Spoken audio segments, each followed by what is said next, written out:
नमस्ते दोस्तों, मैं लेखा आप सभी का फिर एक बार स्वागत करती हूँ लिविंग लेजेंड्स ऑफ बॉलीवुड में।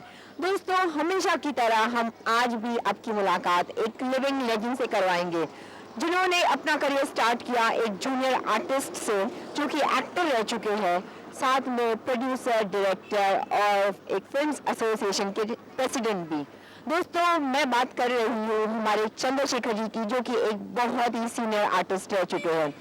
वेल फ्रेंड्स, ये जो इलाका जहाँ पे मैं खड़ी हूँ वो है अंधेरी का इलाका, जो कि मुंबई का बहुत ही मशहूर इलाका है। यहीं पे हमारे चंद्रशेखर जी रहते हैं, तो एक काम करते हैं, उनके घर की तरफ चलते हैं और उनसे थोड़ी बहुत बातचीत करते हैं। चलिए। हाय दोस्तों, जैसे कि मैंने आप सभी से कहा कि हम थोड़ी ही देर में चंद्रशेखर जी के घर के अंदर जाएंगे और उनसे एक छोटी सी मुलाकात लेंगे। दोस्तों, फिलहाल मैं चंद्रशेखर जी के साथ बैठी हुई हूँ उनके आंगन में। Friends, he is a living legend.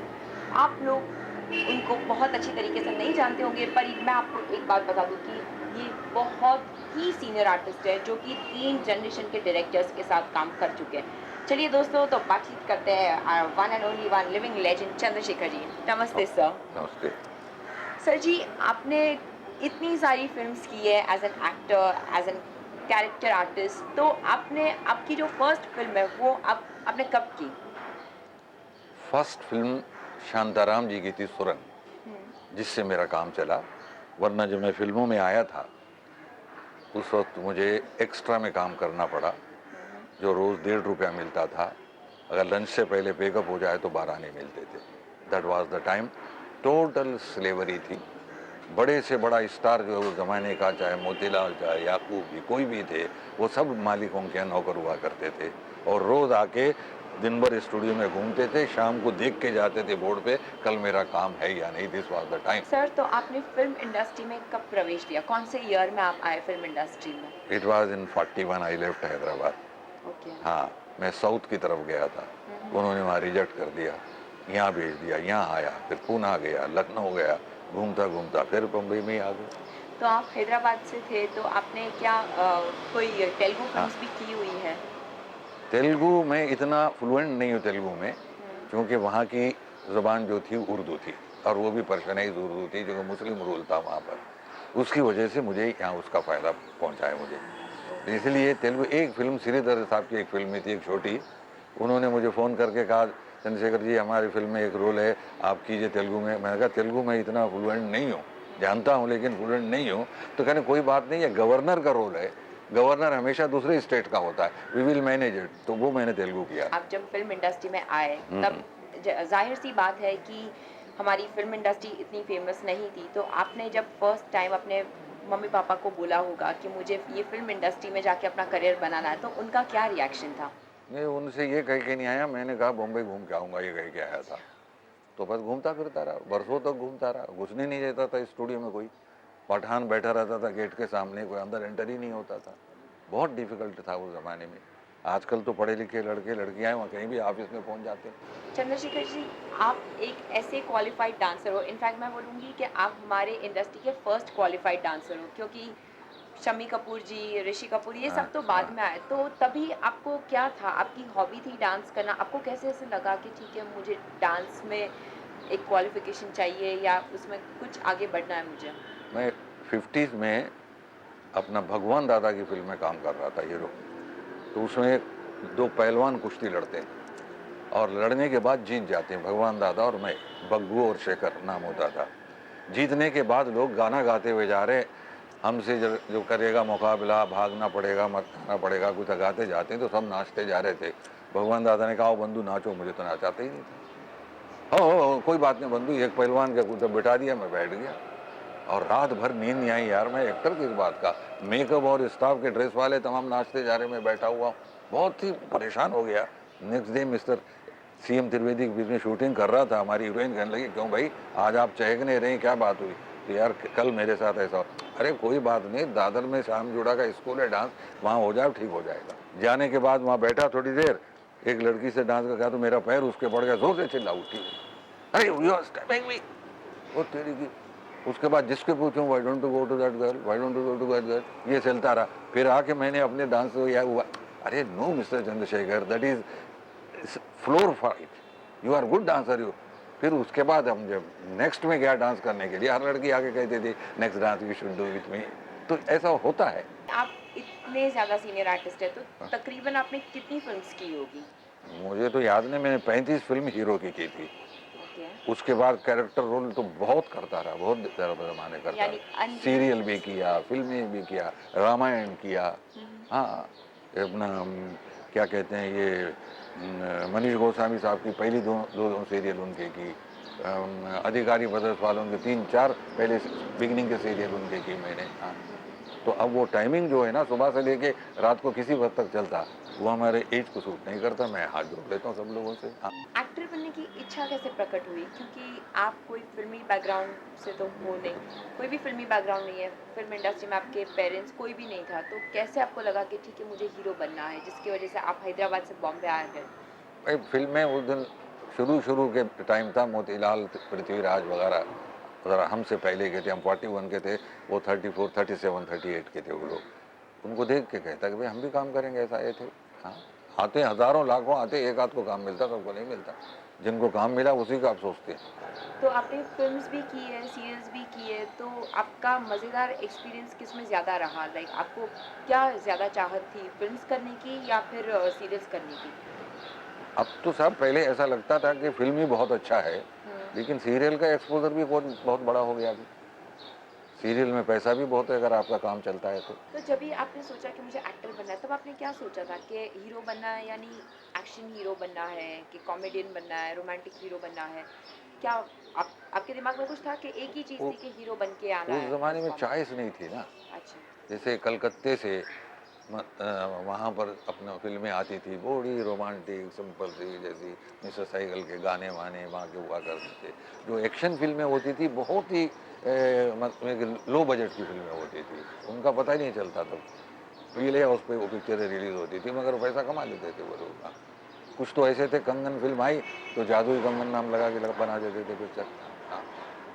Chandrashekhar जी, तो आपने ब्लैक एंड व्हाइट की कौन सी फ़िल्म्स की हुई है? भाई पहले तो ब्लैक एंड वाइट ही होती थी, सुरंग भी ब्लैक एंड वाइट थी, मस्ताना पिक्चर जो बहुत चली वो ब्लैक एंड वाइट थी, 12 दिनी जिसमें आप देखे ना तस्वीर बनाता हूँ तस्वीर नहीं बनती वगैरह गाना था, वो भी ब्लैक एंड वाइट थी, काली टोपी लाल रुमाल वो ब्लैक एंड वाइट थी। आपने बताया कि आपको जब हीरो बनना था तब आपको किसी ने जूनियर आर्टिस्ट बना लिया, तो फिर उसके बाद आपने कैसे अपने आप को प्रूव किया कि आप जूनियर आर्टिस्ट के लायक नहीं हो, पर आप एक हीरो मटेरियल के इंसान हो? वो आपने कैसे प्रूव भाई किया? प्रूव नहीं किया, बाद में कहने लगे यार आप अच्छे खासे हैं, आप ऑर्डिनरी एक्स्ट्रा क्यों हैं, आप अपना डिसेंट बन जाइए। तो डिसेंट बना दिया तो 8 रुपये मिलने लग गए। 8 रुपये बहुत होते थे उस ज़माने में, समझे आप। लेकिन देखा कि करियर नहीं है, झगड़े फिसाद मार पीट लगता था, बहुत बुरी हालत हुआ करती थी बेचारे जूनियर आर्टिस्टों की। तो हम शालीमार में चले गए पूना, वहाँ नौकरी मिली। वहाँ नौकरी मिली कैसे, जब मैं गया था वहाँ बन रही थी पृथ्वीराज संयुक्ता पिक्चर बन रही थी, पृथ्वीराज जी का टॉप पीरियड था, नजम नकवी साहब डायरेक्टर थे। अरे अरे शेखर कैसे आए तुम, मैंने काम के लिए, भाई हमारे यहाँ तो भर्ती पूरी हो चुकी। ठीक है साहब, मैंने कहा चल, आ गया बाहर। फिर एक भागा भागा आदमी आया, वो बुला रहे अंदर, पर देखो भाई एक बात है, आपको हम 60 रुपये देंगे महीना। मैंने कहा चलेगा, पर 60 रुपये में कैसे चलेगा साहब, वहाँ करियर तो नहीं है, वहाँ तो रोज़ कोई, या मैं किसी को छुरा मारूंगा या मुझे मार देगा, हो जाएगा, तो इसलिए आया। ठीक है। उन्होंने पता मैंने तुमको वापस क्यों बुलाया। मैंने कहा जी यहाँ कौन बैठी थी लेडी देखा आपने। मैंने कहा नहीं। कहने वो शमशाद बेगम थी, सुना तुमने उनके साथ कोई कोरस में गाना गाया था। कहता हाँ, 32 रुपये में कोरस गाना पूरा रिहर्सल वर्सल होता था, एक गाना गाया था उनके साथ। तो कहने लगे, उन्होंने कहा लड़का बहुत अच्छा है, बड़ा शाइस्ता है, बातमीज है। उन्होंने कहा, बाहर निकल के देखा, मिला नहीं, आज तक नहीं मिला उससे। That was in 45। ऐसा होता है। फिर वहीं पर चलता रहा। फिर वो उन्होंने एक दिन किसी का शॉट था, नहीं हो रहा तो कुएं में गिरना था, तो मैं कुएं में गिर गया, शॉट वाट हो गया, लोगों ने वाह नेक्स्ट डे सब शोर मस्तारा हंगामा हो गया। और आप अपने हीरोइंस के बारे में कुछ हमें बताना चाहेंगे कि आपने किन किन हीरोइंस के साथ काम किया है और जो एक्सपीरियंस था वो कैसा रहा आपका? हीरोइन का मतलब है कि बात एक रात की एक पिक्चर थी, उसमें देवानंद साहब, वहीदा रहमान और मैं थे। ओम प्रकाश साहब की पिक्चर थी गेटवे ऑफ इंडिया, उसमें मधुबाला थी और 2-3 हीरो हुआ करते थे। बारादरी में गीता बाली और हम वगैरह थे, तो बहुत से फिल्मों में था। सर, आप फिल्म्स एसोसिएशन के प्रेसिडेंट रह चुके हैं और आपने वो फिल्म्स एसोसिएशन स्टार्ट किया, तो उसके बारे में हमें कुछ बताइए। नहीं, आज एक बात बताऊं मैं आपको, ये बहुत इम्पोर्टेंट है।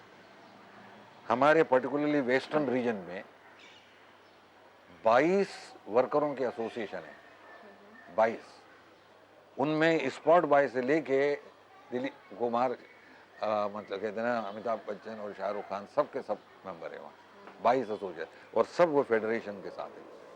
और फेडरेशन और वर्कर दो एपेक्स बॉडी की एक जॉइंट मीटिंग बनाई हमने, वही मैंने शुरू कराई थी अबाउट 40 ईयर्स बिफोर। उससे क्या है कि दोनों तरफ के लोगों को बैठ के उनको मोस्टली सेटल कराते हैं, डिसीजन बहुत कम लिया जाता है। उससे क्या हुआ, hardly anybody goes to court of law. हम बड़े से बड़े स्टार को भी प्यार मोहब्बत से बुला के लाके काम करा देते हैं। और हमारा स्टार हो या प्रोड्यूसर हो, अगर वो नहीं माना, ये जॉइंट कमिटी की इतनी पावर है कि इंडिया में वो आर्टिस्ट या टेक्नीशियन या प्रोड्यूसर काम ही नहीं कर सकता। बहुत ही लकी रह चुके हो पर्सनल लाइफ में, प्रोफेशनल लाइफ में, और जैसे कि आपने कहा कि अपॉर्चुनिटी मिलती है तो ग्रैब करने को आना चाहिए। Anybody can be lucky and more lucky than me, provided you have a temperament. हाँ, एक हिंदी में फ्रेंच का ट्रांसलेशन है, मैं बताता हूँ आपको। कहता है, भगवान मुझे ऐसी बुद्धि दे जिससे मैं अपने आप को उस दृष्टि से देखूं जिस दृष्टि से लोग मुझे देखते हैं। चंद्रशेखर जी, आपने 3 जनरेशन के डायरेक्टर्स के साथ काम किया हुआ है, तो आप हमें बताएंगे कि वो तीनों जनरेशन के जो डायरेक्टर्स थे वो कौन कौन से थे और क्या अंतर था हर जनरेशन में। सा जो वेटरन जिनको कहते हैं ना, स्टार्टेड माय गुरु शांताराम जी, देवकी बोस साहब, नितिन बोस साहब, विजय भट्ट साहब, के अमरनाथ साहब, और दूसरी तरफ भगवान दादा, मोहन सिन्हा साहब, ये सब लोग बड़े कमाल के डायरेक्टर हुआ करते थे उस ज़माने में। और उसके बाद immediately generation mister H S. Ravel, mister Prakash Mehra, ये सब लोग जो आए हैं, ये नया जनरेशन था ये। और उस ज़माने में मेकर के लिए स्कोप ज़्यादा था, क्योंकि everything was in their command. आज मेकर के हाथ में इतना कमांड नहीं है, एक्सेप्टिंग 2 or 3 पीपल। मैं अपने फैमिली के बारे में कुछ बताना चाहेंगे, आपके बच्चों के बारे में, आपकी वाइफ के बारे में। मेरी वाइफ और मेरी नेक्स्ट मंथ हमारे 70 साल शादी के कंप्लीट हो जाएंगे। क्या बात है, 70 ईयर्स ऑफ मैरिज। भगवान करे 100 इयर्स ऐसे हाँ, पूरे हो। तो हमारे children, grand children, great grand children, it is the biggest bank balance of mine, and they love and care, look after me like nobody's business. That is the biggest strength, and I have got best of the friends in film industry. Chandrashekhar ji, ये जाहिर सी बात है कि आपने इतनी सारी films की है तो आपको अवार्ड भी बहुत ज़्यादा मिले होंगे, तो आप ऐसे कोई अवार्ड्स हमारे साथ शेयर करना चाहोगे जो कि आपको मिले हो और आप उसके लिए बहुत ज़्यादा गर्व महसूस करते हो। इम्पा जो ओल्डेस्ट प्रोड्यूसरों की बॉडी है, Indian motion picture producer association, उन्होंने 12-14 साल पहले मुझे ऑनर किया by saying mister Chandrashekhar is bridge between employed employees. और फिल्म इंडस्ट्री की प्लैटिनम जुबली के टाइम पे मद्रास में वेंकटरमन साहब तब प्रेसिडेंट थे, बड़े वेटरन लोगों को किया, उसमें मुझे भी उन्होंने चुन लिया था। उसमें ये कह के अवार्ड दिया कि popular actor and successful trade unionist. हमारे आज के जो एक्टर्स हैं या जो ऐसे लोग हैं जो कि एक्टर बनना चाहते हैं, उनसे आप कुछ कहना चाहोगे कि उन्हें क्या करना चाहिए अगर वो रियली सक्सेसफुल होना चाहते हैं इस इंडस्ट्री में? नहीं साहब, आजकल के जो लड़के लड़कियां हैं ना, बहुत समझदार हैं, उनको एडवाइस देने की ज़रूरत नहीं है। They manage themselves very well, admirably conduct themselves. फिर भी एक छोटा सा मैसेज उनके लिए। मैंने आपसे बताया ना, this is the finest profession. आप में दम हो तो ले सकते हैं, अगर आपने नहीं लिया, गलती आप में है, something is missing in you. हाँ, आप अपने जो फैंस हैं उनको कुछ छोटा सा मैसेज देना चाहोगे जो कि एक्टर नहीं बनना चाहते हैं पर आपके बहुत ज़्यादा फैंस हैं? साहब, हम पिक्चर देखने वालों को तो यही कह सकते हैं, आप अच्छी पिक्चर देखें तो अच्छी बनेंगी। आप जैसी पिक्चरें को सपोर्ट करेंगे वैसी पिक्चरें सब बनाएंगे। After all this is business. हाँ जी। ये तो कोई है नहीं, धार्मिक वाली बात तो है नहीं। फिर भी जितना हो सकता है हमारे फिल्म के लिरिक राइटरों ने गीता को एक एक चैप्टर को एक एक लाइन में, जैसे साहिर लुधियानी साहब ने, जियो तो ऐसे जियो जैसे सब कुछ तुम्हारा है, मरो तो ऐसे जैसे कुछ भी तुम्हारा नहीं है, ये गीता का है। हाँ, तो ऐसा सब यहाँ पर बहुत सी चीज़ होती है। हाँ, रात भर का मेहमा है अंधेरा, किसके रोके रुकाया सवेरा, ये सब फिल्म का ही है ना। एक से एक है, एक नहीं कई है। हाँ, कई कई। हाँ, तो ये है, जो आप पसंद करेंगे वही पसंद होगा। हाँ, ऐसी बात तो नहीं। चंद्रशेखर जी, हमसे बात करने के लिए बहुत बहुत धन्यवाद। दोस्तों, ये थे चंद्रशेखर जी, हमारे लिविंग लेजेंड। अगले हफ्ते हम फिर मिलेंगे एक नए लिविंग लेजेंड के साथ। तब तक के लिए गुड बाय। Thank you.